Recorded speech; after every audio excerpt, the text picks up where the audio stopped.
Hello viewers, আজকে আমি তোমাদের জন্য একটা এমন রেসিপি নিয়ে এসেছি যেটা তোমরা এই শীতকালে সমস্ত রকম এই কালারফুল সবজি দিয়ে তৈরি করতে পারবে। রুটি, লুচি, পরোটার সাথে রাত্রের ডিনারের জন্য একটা আদর্শ রেসিপি তোমাদের জন্য আমি নিয়ে এসেছি। আর এটাতে যে সবজিগুলো ইউজ করা হয়েছে সব উইন্টার ভেজিস মেনলি। আর এটার জন্যে এই কালারফুল হয় খুব, এই সবজিটা দেখতে দারুণ লাগে, খেতে তো অবশ্যই ভালো লাগে। তোমরা কিন্তু ভাত দিয়েও খেতে পারো, কিন্তু আবার রুটি, লুচি, পরোটার সঙ্গে এটা কিন্তু বেশি ভালো লাগে। তাহলে চলো শুরু করি। তার জন্য আমি কি নিয়েছি, আমি ফুলকপি একটা মাঝারি সাইজের নিয়ে সেগুলোকে টুকরো করে ফুলগুলোকে বার করে নিয়েছি।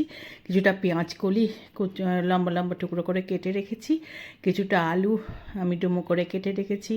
গাজর লম্বা লম্বা সরু করে কেটে রেখেছি। কিছুটা কড়াইশুঁটি রেখেছি। আমি বেশ বড় সাইজের একটা পেঁয়াজকে কুচো করে রেখেছি, একটা ছোট টমেটোকে কুচো করে রেখেছি, আর কিছুটা ধনেপাতা আমি কুচো করে রেখেছি। প্রথমেই আমি একটা প্যানে জল বসিয়ে দিয়ে তাতে একটু নুন দিয়ে দিলাম।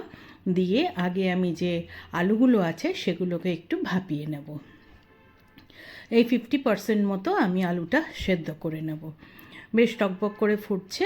আমি এবার আলুটা মোটামুটি আমার সেদ্ধ 50% মতো হয়ে গেছে। আমি আলুগুলোকে তুলে নিলাম।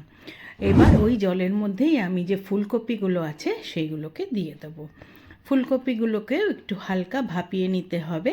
ফুলকপি তো বেশি ভাপালে একদম নরম হয়ে যাবে, গুলে যাবে, সেই জন্য বুঝে ভাপাতে হবে। জাস্ট 1 মিনিট থেকে 1.5 মিনিট ফুলকপিটা একটু ভাপিয়ে নিয়ে আমি এগুলোকেও গ্যাস বন্ধ করে দিয়ে তুলে নিলাম, নিয়ে জল ছেঁকে রাখলাম।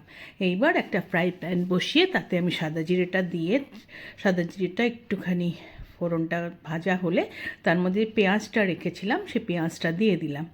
পেঁয়াজটা দিয়ে একটু নাড়াচাড়া করে কিছুক্ষণ একটু তেলের মধ্যে ভেজে নেব।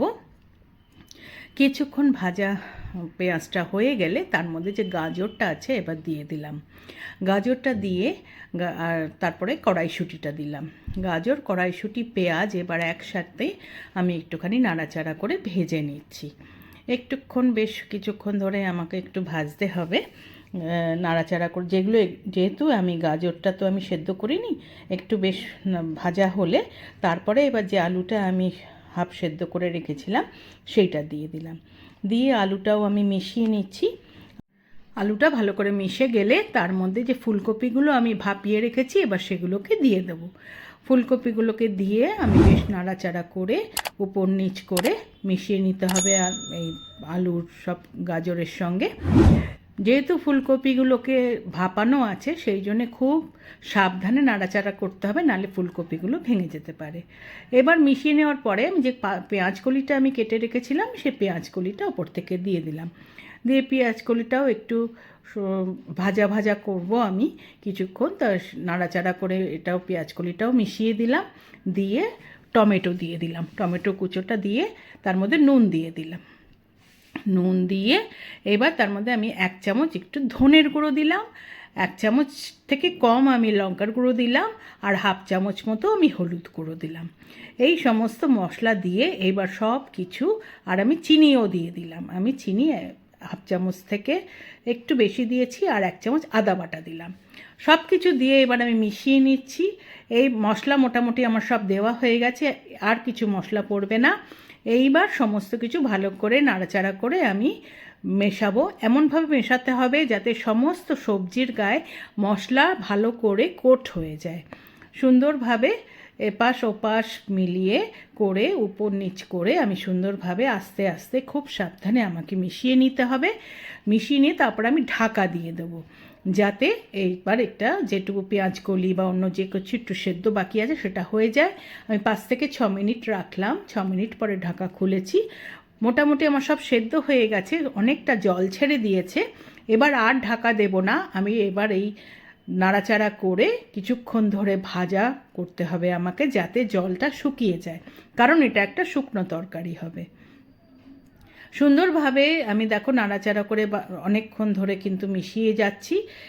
মিশিয়ে গিয়ে যখন দেখবে যে জলটা পুরো শুকিয়ে গেছে, মোটামুটি কিন্তু আমার রান্নাটা হয়ে গেছে, তখন আমি ওপর যেবার যে ধনেপাতাটা আমি কুচিয়ে রেখেছিলাম সেটা ওপর থেকে দিয়ে দিলাম। এবার এই ধনেপাতাটা ভালো করে মিশিয়ে নিলেই কিন্তু আমার এই সবজিটা একদম রেডি হয়ে যাবে। ভালো করে ধনেপাতা সমস্ত কিছু মিশে গেলে গ্যাস বন্ধ করে আমি ঢাকা দিয়ে স্ট্যান্ডিং টাইমে এটাকে 5 মিনিট রেখে দেবো। তাহলেই আমার তরকারি একদম রেডি টু সার্ভ হয়ে যাবে।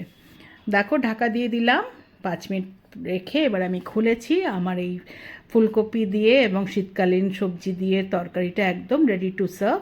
আমি একটা সার্ভিং প্লেটে সার্ভ করে দিয়েছি। রুটি, লুচি, পরোটা সমস্ত কিছুর সঙ্গে এটা ভালো লাগে। দারুণ একটা সবজি, তোমরা ব্রেকফাস্টেও রুটি পরোটার সাথে খেতে পারো, আবার ডিনার হিসেবেও এটা রুটি পরোটার সঙ্গে তোমরা খেয়ে দেখতে পারো। অপূর্ব খেতে হয় এবং এটা দেখতে এত সুন্দর হয় যে যে কাউকে তুমি এটা সার্ভ করে দিলে তার কিন্তু এটা খেতে খুবই ইচ্ছা হবে এবং ভালো লাগবে। আশা করি তোমাদেরও এই রান্নাটা দেখে ভালো লেগেছে। আর যদি ভালো লেগে থাকে তোমরা নিশ্চয়ই একবার ট্রাই করে দেখবে, এবং আমার রান্নাটা যদি তোমাদের ভালো লেগে থাকে একটা লাইক করো, কমেন্ট করো, শেয়ার করো। যারা এখনও আমার চ্যানেলটা সাবস্ক্রাইব করোনি প্লিজ সাবস্ক্রাইব করে দিও। পাশে থাকা বেল আইকনটা প্রেস করবে, তাহলে আমার তৈরি সমস্ত রান্নার নোটিফিকেশন তোমাদের কাছে পৌঁছে যাবে। আজকে তাহলে চলি, তোমরা সকলে ভালো থেকো, টাটা।